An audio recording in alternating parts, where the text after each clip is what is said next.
কয়লা পাচার মামলায় ইসিএলের প্রাক্তন জিএম সহ ধৃত 3 জনের 4 দিনের সিবিআই হেফাজতে শেষ হওয়ার পর শনিবার ফের তাদেরকে আসানসোল বিশেষ সিবিআই আদালতে পেশ করা হলো। ধৃতদের নাম অমিত কুমার ধর, ইসিএলের প্রাক্তন জিএম, সীমান্ত ঠাকুর এবং বিদ্যাসাগর দাস। অভিযুক্তদের আইনজীবীরা জামিনের জন্য আবেদন করেনি। অভিযুক্তদের শারীরিক সমস্যার কথা তুলে ধরেন আদালতে। বিচারক আগামী 3রা জুলাই পর্যন্ত অর্থাৎ 5 দিনের জেল হেফাজতের নির্দেশ দেন।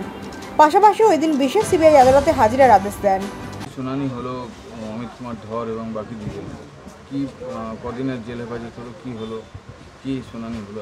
কথা হচ্ছে এই মামলায় আগে কয়েকজন ধরা পড়ে এসছে এবং যেহেতু ধরা পড়ে তাদের ডেটটা হয়েছে 3 তারিখ, খুব স্বাভাবিকভাবে 3 জুলাই, খুব স্বাভাবিকভাবে ওরা আমাদের আগে এসছে বলে আজকে আমার বেল চাওয়াটা মানে হচ্ছে 14 দিন আমার কাস্টডিতে থাকা, নেক্সট ডে।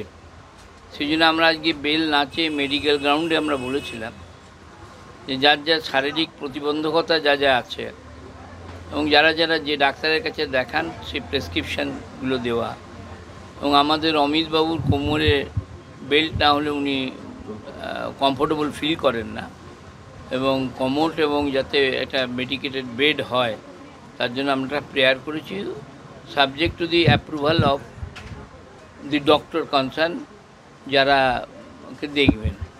ফলে আজকে বেল অ্যাপ্লিকেশান আমরা করিনি ডিউ টু ট্যাকটিক্যাল রিজন।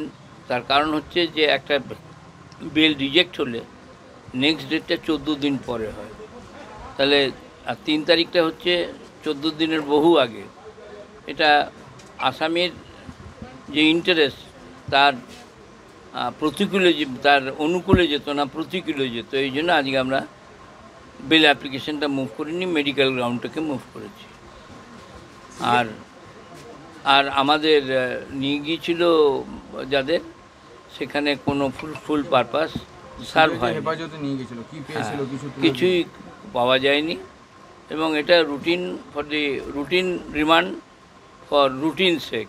এটা না হলে ওনাদের অফিসাররা বলতেন ওনাদের যে কেন আপনারা রিমান্ডে নিলেন না বা হেফাজতে নিলেন না। এই হচ্ছে মূল ব্যাপার। আর কোঅপারেশনের দায়িত্ব তো আমার নয়, কোনো অফেন্স প্রমাণ করার দায়িত্ব হচ্ছে প্রসিকিউশনের।